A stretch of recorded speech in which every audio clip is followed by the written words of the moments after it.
السلام عليكم، أهلا بكم في مطبخي. نقول اللهم صل وسلم وبارك على سيدنا محمد وعلى آله وصحبه أجمعين. شفتوا الكارثة الأولانية دي؟ المطبخ كمية مواعين، مواعين شمال ومواعين يمين ومواعين في كل حتة. نزلت كده المواعين كده على البوتاجاز وابتديت كده سميت الله وشمرت كمي وقلت نبتدي بغسيل المواعين الأول. هنغسل مع بعض النهاردة المواعين. وزي ما قلت لكم في الروتين اللي قبل ده. واحنا بننظف مع بعض المطبخ.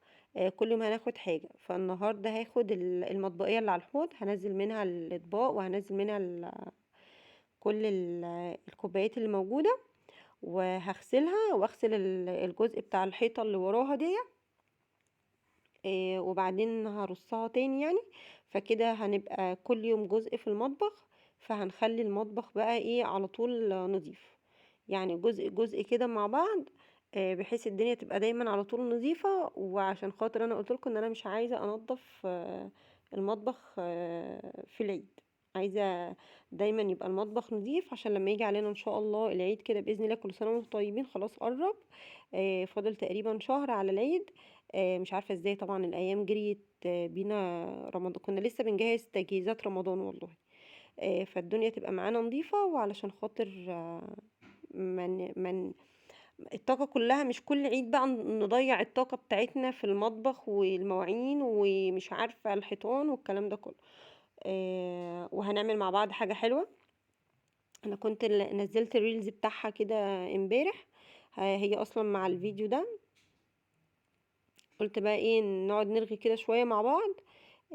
ونشجع بعض كده. لو وراكي مثلا غسيل مواعين، لو وراكي مثلا حاجة عايزة تظبطيها، قومي كده وتشجعي وظبطيها. انا بصراحة اكتر حاجة كانت بتشجعني في فيديوهات التنظيفات المطبخ وغسيل المواعين بصراحة. شايفين هنا دي المصفى بتاعة او المطبقية اللي دايما بيبقى فيها الحاجة اللي انا تقريبا اليومية اللي انا بستخدمها. فطلعتها بقى كده، نزلت كل اللي فيها وغسلتها. وهصفيها، وبعدين هغسل الحيطة اللي وراها عشان تبقى نظيفة ومفيش حاجة هنا بقى. ده كان اللبن اللي كان في الديب فريزر عندي. قلت بقى ايه لما عقبال ما اخلص المواعين وارصها واظبط المطبخ، يكون بقى ايه اللبن فك مني، ونعمل بقى ايه الجوليش. حاجة سهلة واقتصادية وبسيطة. وان شاء الله تعجبكم. واحدة واحدة كده مع بعض هتلاقي الدنيا معاكي نظيفة. ويا ريت اللي وصل معايا لغاية هنا ما ينساش الاشتراك في القناة، والضغط على لايك وكومنت كده حلو. وان شاء الله كده بإذن الله القناة عندي امل ان شاء الله قناة تكبر.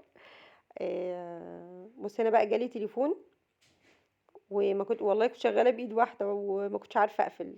يعني عارفين بقى طبعا لما نمسك التليفون نقعد ناكل في ودان بعض. فان شاء الله كده العيله بتاعتنا تكبر واعداد ان شاء الله المشتركين يكتروا ان شاء الله. يا ريت بقى كومنت عرفيني انتي بتتابعيني منين. وهل فعلا بتنضفي بقى كل عيد، ولا بتنضفي عيد وعيد لا، ولا بتعملي زي كده كل اسبوع ولا حاجه تعملي حاجه بحيث يبقى مطبخك دايما يبقى نظيف. لان بصراحة اكتر حاجة بتهلكنا المطبخ والغسيل. هنا بقى كنت خلصت الحمد لله. وطبعا شفتوا المطبخ لما بيبقى رايق ونضيف كده نفسك بتتفتح انك تعملي اي حاجة حلوة. معانا هنا لفة جلاش. ومعانا نص كوباية سمنة، او يعني ما بين من نص كوباية لكوباية الا ربع. انا كنت نزلت لكم الوصفه دي على ريلز كامله لوحدها بالشرح بتاعها. يعني اللي حابب يدخل يشوفها يدخل يشوفها ينورني.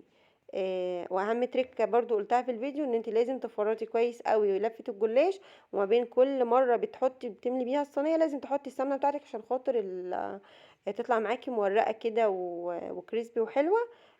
وطريه يعني من جوه، من بره طبعا تكون ايه هشه وحلوه. فلازم تحطي السمنه علشان خاطر تطلع معاكي مورقه، ما تطلعش معجنه من جوه او مثلا مستويه من جزء وجزء لا. فهي معاكي من نص كوبايه لكوبايه الا ربع، مش اكتر من كده برضو. وتحطيها بقى كلها، وتحطيها بقى على درجة حرارة 180 او 200. شواية تبقى مفتوحة او مش مفتوحة على حسب. لو هي عندك من الفرن من تحت بس، هتسويها، واول ما تاخد لون من الاطراف شغلي عليها الشواية. والله العظيم اقتصادية، ما بتاخدش معاكي 5 دقايق. هنا مش هنعمل شيرة ليها او السيرب بتاعها، لا احنا هنا هنعمل تشريبة باللبن.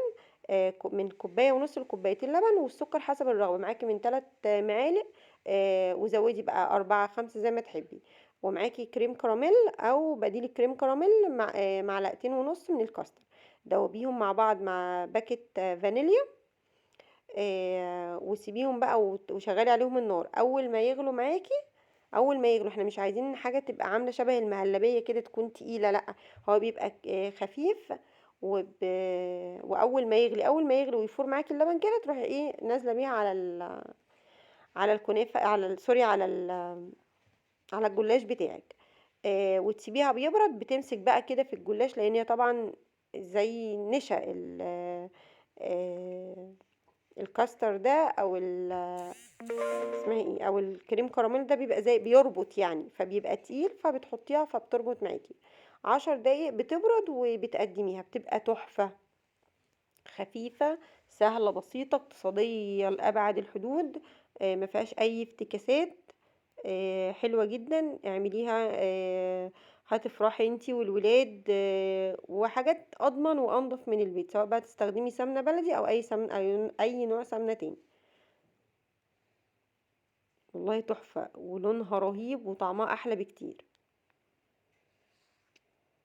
وعندك بقى الكريم كراميل، لو هتستخدمي كريم كراميل مش كاستر، ممكن بقى تاخدي تزينيها ان انتي تقطعيها، وتجيبي الكريم كراميل ده وتحطيه بقى عليها، هيبقى حلو جدا. يعني شايفين لونها رهيبة. قطعي بقى وزيني بقى زي ما انتي معودة. ممكن بقى الكريم كراميل زي ما انا هعمل هنا في الفيديو، بتبقى حلوة قوي، بتعجب الولاد، وبتبقى حاجة جديدة بدل ما تقطعيها كده. ولو قطعتيها كده برضو وقدمتيها كده برضو حلوة ولذيذة جدا. شايفين؟ لو وصلت معايا لغاية هنا، شكرا جدا، دمتم في رعاية الله. مع السلامة، اشوفكم في فيديو جديد.